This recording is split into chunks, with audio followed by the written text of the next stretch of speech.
Let's face it, 2020 for the majority of us has been a year that's best forgotten. So what have motorcyclists got to look forward to in 2021? I've selected 5 quite different bikes that will be hitting dealerships next year.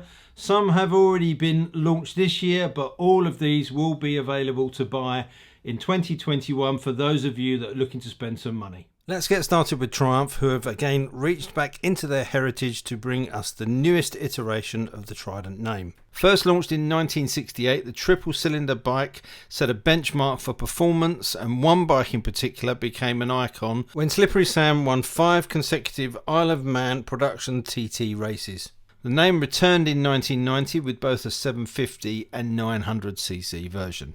The new 2021 Trident enters the middleweight naked bike sector with a 660cc triple offering 81 PS of peak power matched with 65 Newton meters of torque. 90% of that peak torque sits between 3,600 and 9,750 RPM, which should make for a very punchy and flexible power delivery. There is, of course, an option to make the bike A2 compliant. The slip and assist clutch promises to be nice and light and can be augmented with an up and down quick shifter as an optional extra. The all-new chassis also seems kitted out with some pretty high-spec components. Showa upside-down forks on the front, matched with a preload adjustable monoshock behind. Twin front discs are gripped by Nissan calipers, and Michelin Road 3 tyres provide the grip. The seat height is a very accessible 805mm, and Triumph claim a weight of 189 kilograms fully fueled. There is of course plenty of tech, but at its heart it's kept simple with just 2 riding modes, road and rain. As someone who usually keeps a bike in one mode for 95% of the time, I quite appreciate that. The colour TFT and LCD mixed screen is housed in a classic round bezel and is compatible with the My Triumph connectivity system.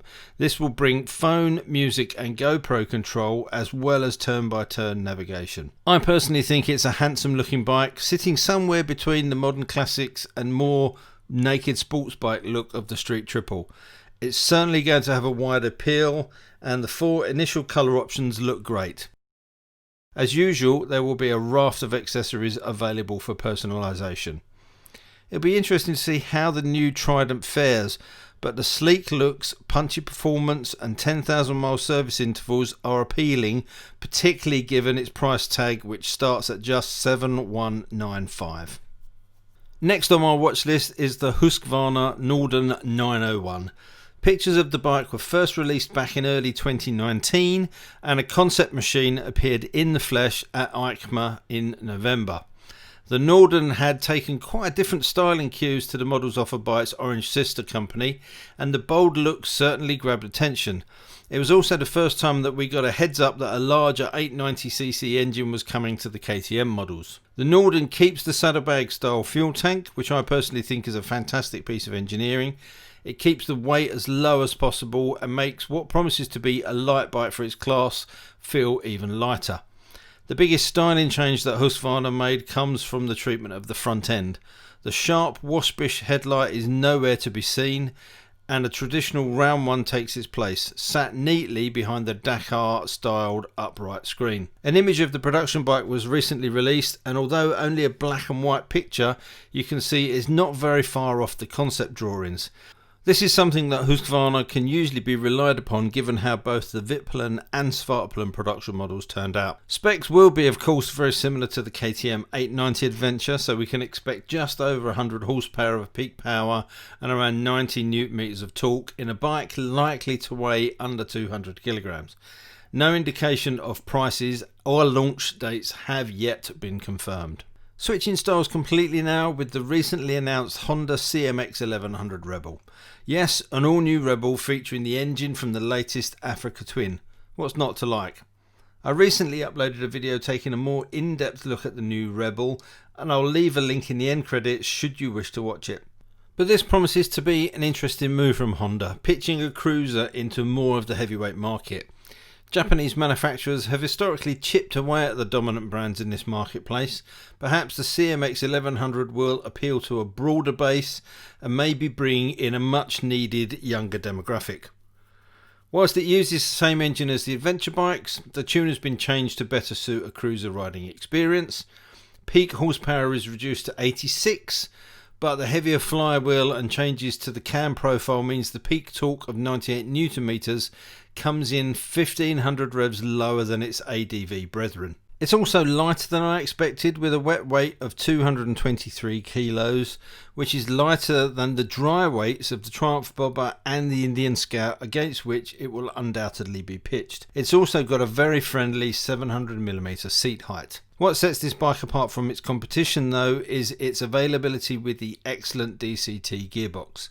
This, I think, makes it the only cruiser on the market with this kind of capability. If anyone just offhandedly dismisses this as a twist and go, then I urge them to go and try one out. I think you'll be pleasantly surprised. An element of the bike which does seem to be upsetting people online, easily done I know, is the method of drive. The Rebel 1100 is a good old chain-driven bike, but it seems that expectations in this peer group were for at least a belt or shaft drive. But I can live with having to lube a chain when the base model bike will only set you back £8,999 or £9,899 for the DCT version. This next bike might be viewed in a similar vein to the Trident as a middleweight naked, but I've included it as it's a departure from the norm.